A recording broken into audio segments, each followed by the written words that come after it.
Hello साथियों, नमस्कार। आप सभी का आपके अपने इस यूट्यूब चैनल पर स्वागत है। साथियों, हम लोग आज नंबर सिस्टम का अगला टाइप देखेंगे, संख्याओं व जानवरों पर आधारित प्रश्न। आइए देखते हैं पहला प्रश्न क्या है। किसी व्यक्ति के पास कुछ मुर्गियां और गाय हैं। इनके पैरों की संख्या 140 तथा मस्तकों की संख्या 48 है। मुर्गियों की संख्या क्या होगी? देखिए, इस तरह के क्वेश्चन कई तरीके से लगाए जा सकते हैं। सबसे पहले आप इस टाइप के क्वेश्चन का कॉन्सेप्ट देखिए कि कॉन्सेप्ट के अकॉर्डिंग ये क्वेश्चन कैसे सॉल्व होगा। देखिए, जो मस्तकों की संख्या होती है वो टोटल जीवों की संख्या होती है। कोई भी जीव हो, चाहे उसके 2 पैर हों या 4 पैर हों, सिर तो एक ही होगा ना। तो जितने टोटल सिर होंगे, टोटल संख्या उतनी ही होगी। तो हम मान लेते हैं कि वहाँ पर टोटल संख्या कितनी है? 48, क्योंकि टोटल जो मस्तक हैं, सिर हैं, वो कितने हैं? 48 हैं। तो अब इसमें कुछ मुर्गियां हैं और कुछ गाय हैं, यानी कुछ हैन और कुछ काऊ। आपसे मुर्गियों की संख्या पूछी जा रही, तो इसको x मान लीजिए। तो काऊ की संख्या भी निकल आएगी। अगर टोटल से आप मुर्गियों की संख्या को सब्ट्रैक्ट कर दें तो 48 माइनस x। अब देखिए, एक अगर मुर्गी होती तो उसके एक मुर्गी के 2 पैर होते हैं, 2 मुर्गियों के 4 पैर, 3 मुर्गियों के 6 पैर। मतलब जितनी मुर्गियाँ उतने उसके पैर से गुणा कर देते हैं तो टोटल पैरों की संख्या आ जाती है। भाई x मुर्गियां हैं और एक मुर्गी के कितने पैर होते हैं? 2। तो 2 से गुणा कर दिया तो ये क्या? मुर्गियों के पैरों की संख्या। और एक गाय के कितने पैर होते हैं? 4। गाय की संख्या कितनी है? 48 माइनस x। तो इसको अगर आप 4 से गुणा कर देंगे तो ये टोटल गायों के पैरों की संख्या हो जाएगी, और जोड़ेंगे तो टोटल पैरों की संख्या हो जाएगी, और है कितनी? 140। अब इसको आप सॉल्व करिए तो 2x प्लस 4 अट्ठे 32, 4 चौक 16, 3 19 माइनस 4x बराबर 140। अब देखिए ये कितना हो जाएगा? 192 माइनस 2x बराबर 140। ये इधर आएगा 140, 2x इधर जाएगा तो कितना बचेगा? 140 यानी आपका 52, 2x। तो x इज इक्वल टू कितना हो गया? 26। तो ये x आपने क्या माना था? मुर्गियों की संख्या, और वही आ भी गई, यानी डी ऑप्शन। देखिए, अगर इसको आप दूसरे तरीके से करते हैं तो इसका दूसरा तरीका क्या जाता है, जो टोटल सिरों की संख्या दी हो उसको आप लिख लो। यहाँ पर मुर्गियों की संख्या पूछी है, तो एक मुर्गी के कितने पैर होते हैं? 2। लेकिन यहाँ पर आपको इसके विपरीत जो दिया गया है, मतलब दूसरा जीव जो दिया गया है वो क्या है? गाय। तो यहाँ पर आप गाय के पैरों की संख्या से गुणा करेंगे। कितना आया? 192। जितना आएगा फिर देखेंगे कि टोटल पैरों की संख्या दी कितनी है? 140। तो इन दोनों के बीच अंतर ले लेंगे। अगर ये बड़ा आ जाएगा तो इससे इसको घटा देंगे, ये बड़ा होता तो इससे इसको घटा देते। कितना आया? 52। और फिर इसको 2 से भाग कर लेंगे, वही हो जाएगा आपका आंसर। अगर मान लो यहाँ पर आपसे गायों की संख्या पूछी होती तब भी आप 48 ले लेते, यानी टोटल सिरों की संख्या। गायों की संख्या पूछी, गाय के कितने 4 पैर होते हैं, तो यहाँ पर मुर्गियों के पैरों की संख्या से गुणा करते। ये कितना आ जाता? 2 अट्ठे 16, 2 चौके 8, 1 9, 96 आया। अब क्या करते? पैरों की संख्या से 140 96 का अंतर ले लेते। कितना आ जाता? 10 में से 6 गया 4, और इधर 4, 2 से भाग लगाते कितना आ जाता? 22। ये क्या हो जाता? ये आपकी गायों की संख्या हो जाती। ठीक है। और अगला तरीका इसका क्या जाता है? अगला तरीका देखिए, फॉर्मूला है सीधे ये, 4 पैर वाले जानवरों की संख्या बराबर क्या होता है? 4 पैर। फॉर्मूले से 4 पैरों वाले जानवरों की संख्या ही निकलती है डायरेक्ट। 4 पैरों वाले जानवरों की संख्या का फॉर्मूला क्या होता है? पैरों की संख्या बटा 2, पैरों की संख्या बटा 2 माइनस सिरों की संख्या, सिरों की संख्या। तो देखिए यहाँ पर पैरों की संख्या कितनी है टोटल? 140। तो 140 बटा 2 करेंगे, कितना हो जाएगा? 70। और माइनस सिरों की संख्या कितनी? 48। तो ये कितना आने वाला है? 10 में से 8 गया 2, इधर 6 में से 4 गया 2। ये 4 पैर वाले जानवरों की संख्या आ गई, अर्थात गायों की संख्या। पूछी किसकी गई है, मुर्गियों की संख्या। तो टोटल कितने हैं 48, क्योंकि टोटल 48 सिर हैं तो 48 ही जीव हैं। तो 48 में से अगर आप गायों की संख्या घटा देंगे, यानी 48 माइनस 22, गायों की संख्या घटाएंगे तो मुर्गियों की संख्या आ जाएगी 26। ठीक, तो आप किसी भी तरीके से कर सकते हैं, लेकिन आपको कॉन्सेप्ट आना बहुत ज़रूरी है। कॉन्सेप्ट आएगा तो आप इसमें चाहे ये वाला तरीका लगा लें, चाहे ये वाला तरीका। वैसे ये तरीका ज़्यादा सही है, 4 पैर वाले जानवरों की संख्या बराबर पैरों की संख्या बटा 2 माइनस सिरों की संख्या। ठीक, अगला क्वेश्चन देखिए। अगला क्वेश्चन वैसे तो आप ही को करना चाहिए, करके आप कमेंट बॉक्स में कमेंट जरूर करिए इस क्वेश्चन को। एक किसान के पास कुछ मुर्गे तथा बकरियां हैं, यदि इन सबके कुल 90 सिर हैं तथा 224 पैर हैं तो बकरियों की संख्या। देखिए, बकरियों की संख्या के लिए अगर आप 90 ले लें, बकरियों की संख्या पूछिए, बकरियों के कितने पैर होते हैं 4, तो आप यहाँ 2 से गुणा करें। इसका विपरीत करना है, बकरियों की संख्या पूछिए तो मुर्गे के पैर की संख्या से गुणा करेंगे तो 180 आएगा। अब टोटल कितने पैर दिए हैं 224, तो 224 से अंतर ले लेंगे 4, इधर कितना हो जाएगा 12 में से 8 गया 4, और इसको 2 से अगर आप भाग करेंगे तो कितना हो जाएगा 22। ये किसका आ गया, बकरियों की संख्या आ गई। ठीक है, फॉर्मूले से आप चाहे तो कर लें। 4 पैर वाले जानवरों की संख्या अर्थात बकरियों की संख्या कितनी हो जाएगी, पैरों की संख्या बटा 2, तो पैरों की संख्या है कितनी 224, इसको अगर 2 से आप भाग करेंगे तो कितना हो जाएगा 1 1 2 यानी 112 माइनस सिरों की संख्या, तो ये कितनी आने वाली है 22 ही तो आएगा, बकरियों की संख्या हो गई। ठीक है, नेक्स्ट क्वेश्चन देखिए। नेक्स्ट क्वेश्चन में अगर आपको कॉन्सेप्ट नहीं आता तो फिर ये कर पाना आपके लिए मुश्किल है, इसलिए कॉन्सेप्ट आना बेहद ज़रूरी है। देखिए, भैंसों तथा बतखों के एक समूह में सिरों की संख्या के 2 गुने से 24 अधिक पैर हैं। पैर जो है वो सिरों की संख्या के 2 गुने से। देखिए, अगर आप मान लें भैंसों की संख्या और बतखों की संख्या, बतखों की संख्या x मान ली और भैंसों की संख्या y मान ली, तो आप देखो अगर इनके सिरों की संख्या देखी जाए तो सिरों की संख्या भाई x बतख है तो x ही सिर होंगे, है कि नहीं, और y भैंस है तो y सिर होंगे, तो कुल सिर कितने हो गए x प्लस y। और पैरों की संख्या कितनी हो गई, एक भैंस के कितने पैर होते हैं 4, एक बतख के कितने पैर होते हैं 2, तो पैरों की संख्या कितनी 2x, बतख के हो गए और भैंस के 4y। अगर टोटल पैर देखे जाएँ तो 2x प्लस 4y। अब कहा क्या जा रहा है, एक समूह में सिरों की संख्या के 2 गुने, सिरों की संख्या को आप 2 से गुणा कर दीजिए, 2 गुने से 24 अधिक पैर है, यानी ये चीज़ जो है ये इससे 24 अधिक है, ये 24 अधिक है, तो इससे अगर आप इसको घटाओगे तो 24 ही तो बचेगा भाई, जितना अधिक है उतना ही बचेगा। अब इसको आप सॉल्व कर लीजिए, 2x plus 4y minus 2x minus 2y बराबर क्या 24। 2x से 2x, 4y से 2y जाएगा तो 2y बराबर 24 के, तो y बराबर किसके 12 के। और y आपने क्या माना था, बतखों भैंसों की संख्या, और भैंस की संख्या ही पूछी जा रही है, अर्थात कितना हो जाएगा 12।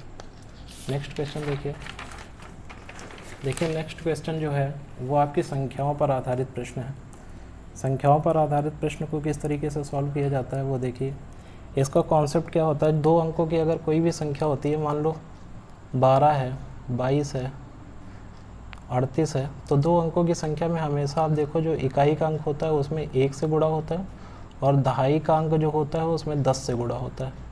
तो संख्या का फॉर्मेशन कुछ इस तरीके से होता है, इकाई का अंक 8 से गुणा है यानी 8 × 8 और ये 10 × 30, तब जाके ये संख्या बनती है। इसी तरीके से इसमें भी 2 गुणा 1 यानी इकाई का अंक 1 से गुणा होगा और दहाई का अंक 10 से गुणा होगा, तब देखिए ये 20 और ये 2 अर्थात 22 बना।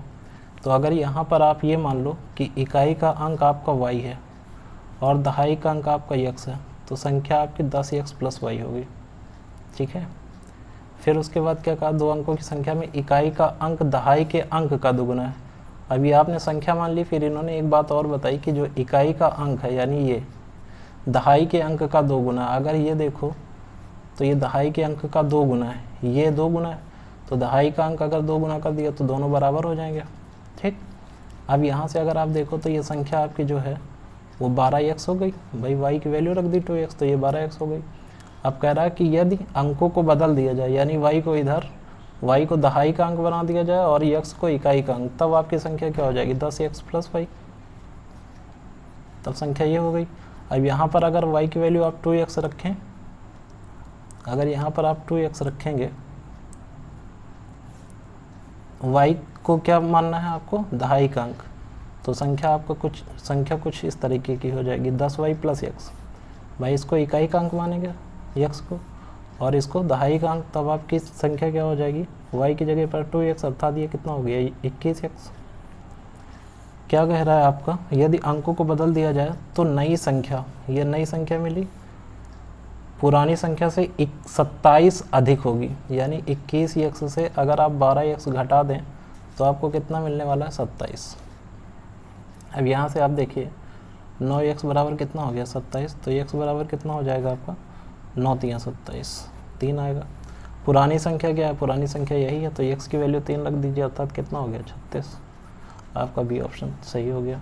इस तरीके के क्वेश्चंस को आप कॉन्सेप्ट तो समझ ही लीजिए, लेकिन आप हमेशा इसको ऑप्शन से करने की कोशिश करिए, ऑप्शन से मोस्टली हो जाते हैं। देखिए ऑप्शन से आप कैसे करेंगे इसको, 2 अंकों की संख्या में इकाई का अंक दहाई के अंक का 2 गुना है, यानी आप ये देखो कि ये जो इकाई का अंक होगा वो दहाई के अंक का 2 गुना, ये देखिए दहाई का अंक 2 है, ये 4 है, अर्थात ये भी आपका आंसर हो सकता है, ये भी आपका आंसर हो सकता है, इकाई का अंक दहाई के अंक का 2 गुना है, ये भी आपका आंसर हो सकता है, सिर्फ ये वाला कटेगा।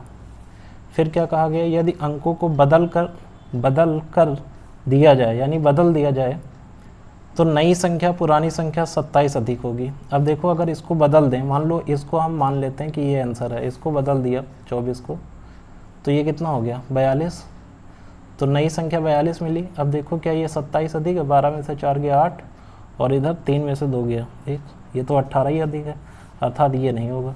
अब यहाँ पर आते हैं, तो ये तो आंसर है ही है, इसको आप चाहे चेक कर लें 48 को, 48 से अगर अंक बदल दिए जाए तो क्या 27 अधिक होगी, 14 में से 8 गया 6, आप देख रहे हैं इकाई का अंक 6 आ रहा है, तब की इकाई का अंक यहाँ 7 होना चाहिए, ये भी नहीं होगा, अर्थात आंसर आपका क्या होगा, यही होगा। भाई 36 है, अगर आप 63 इसको कर लो तो 13 में से 6 गया 7, यहाँ कितना हो जाएगा 5 में से 3 गया 2, 27 अधिक, इसका मतलब आपका आंसर क्या हो जाएगा, बी ऑप्शन हो जाएगा। तो ऑप्शन से मोस्टली ये हिट हो जाते हैं, ठीक है। अगला क्वेश्चन अगर आप देखते हैं, यदि 2 अंकों की संख्या और संख्या के अंकों को उलटने से बनी संख्या का योग 99 है, तो संख्या का योग क्या है। देखिए आप हमेशा इस तरह के क्वेश्चन, अगर कोई भी 2 अंकों की संख्या है, मान लो हम मान लेते हैं 2 अंकों की संख्या कोई 12 है, इसको अगर पलट दिया जाए अंकों को तो क्या बनेगा 9 1 10, सॉरी 2 1 3, 2 1 3, 2 1 3, ये बना 33। मान लो कोई दूसरी संख्या है जैसे 17, इसको पलट दिया तो क्या 71 हो गया, 7 1 8, 7 1 8। आप ये देख रहे हो कि अगर इस तरीके से करते हैं, मतलब कोई संख्या 2 अंकों की है और उसके अंकों को पलट दिया जाता है और दोनों को अगर जोड़ा जाता है तो वो हमेशा 11 का गुणज ही आता है। किसका गुणज आता है, 11 का। आप देखिए यहाँ भी 2 अंकों की संख्या और संख्या के अंकों को उलटने से बनी संख्या का योग हमेशा क्या होता है, 11 का गुणज। तो आप उसको 11 से भाग कर दीजिए, जो आएगा वही आपका आंसर होगा। आंसर का मतलब वही संख्या के अंकों का योग हो जाएगा, ठीक है। तो यहाँ पर कितना आ गया 9। आप चाहें तो इसको तरीके से भी कर सकते हैं कि अगर कोई संख्या है 2 अंकों की, इकाई का अंक y है और दहाई का अंक x है, तो संख्या क्या हो गई 10x + y। अगर इनके अंकों को पलट दिया गया तो ये क्या बनेगा 10y + x। इन दोनों को जोड़ा जाए तो किसके बराबर आएगा 99 के, क्योंकि दिया 99। तो अब ये देखिए 10x और x कितना हो गया 11x, y और 10y कितना हो जाएगा 11y बराबर 99। तो ये कितना हो जाएगा x + y बराबर 11 कॉमन हो गया था 9, तो ये क्या है संख्या के अंकों का योग ही तो है, 9 आ गया, ठीक है। अगला क्वेश्चन देखिए, अगला क्वेश्चन है 2 अंकों की किसी संख्या और उसके अंकों को उलटने पर बनी संख्या का अंतर 63 है, तो उस संख्या के अंकों का अंतर क्या होगा। ये भी आप देखिए, अगर कोई 2 अंकों की संख्या है, मान लीजिए 24 है,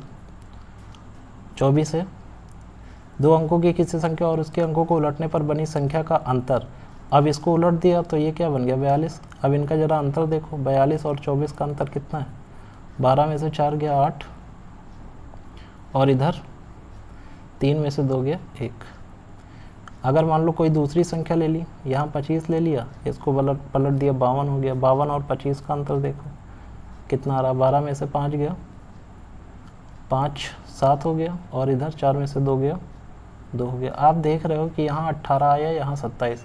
मतलब इस तरीके की संख्याओं का जो अंतर आता है वो 9 का गुणा जाता है। किसका गुणा जाता है? 9 का। यहाँ पर 11 का गुणा जा रहा था, यहाँ पर 9 का। तो आप हमेशा उस संख्या को किससे 9 से भाग कर देंगे, तो वही आपका जो आएगा आंसर। जो जैसे 963 आया, 7 आया, तो ये क्या है? संख्या के अंकों का अंतर है 7। ठीक है, आप चाहें तो इसको पिछले वाले कॉन्सेप्ट की तरह कर सकते हैं। तो कितना आएगा? 7 ही आएगा। ठीक, यहाँ पर योग था, यहाँ अंतर हो जाएगा। ठीक है, नेक्स्ट क्वेश्चन देखिए नेक्स्ट क्वेश्चन, इस तरीके के क्वेश्चन कई बार एग्जाम में पूछे गए। आपसे ट्रेंगुलर नंबर्स पूछे जाते हैं, यानी त्रिकोणीय संख्याएं क्या होती हैं। त्रिकोणीय संख्या निकालने का फॉर्मूला है, अगर मान लो पहली त्रिकोणीय संख्या है tn, तो n+1/2 ये फॉर्मूला हो जाता है। अगर पहली आपसे पूछा जाए कि पहली क्या होगी, तो n की जगह पर 1 रखिए, यहाँ पर 1 रखेंगे तो 2/2, अर्थात पहली क्या हो गई 1। दूसरी त्रिकोणीय संख्या क्या हो जाएगी? n की जगह पर 2 रखिए, 2 गुणा 3/2, अर्थात कितनी हो जाएगी 3। इसी तरीके से अगर तीसरी आपसे पूछी जाए t3, तो क्या हो जाएगी 3 गुणा 4/2, 2 दूनी 4 अर्थात 6। चौथी आपसे पूछी जाए तो क्या हो जाएगी 4 गुणा 5/2, अर्थात कितना 10। बात समझ रहे होंगे। तो इसी तरीके से ट्रेंगुलर नंबर जो होते हैं, पहली 1, दूसरी आपकी 3, फिर 6, फिर 10। ट्रेंगुलर नंबर्स का मतलब होता है कि जिनसे ट्रेंगुलर बन सके। जैसे पहली संख्या को भी यहाँ पर ट्रेंगुलर नंबर ही माना जाता है। ठीक है, आई होप आपको बातें समझ में आ रही होंगी।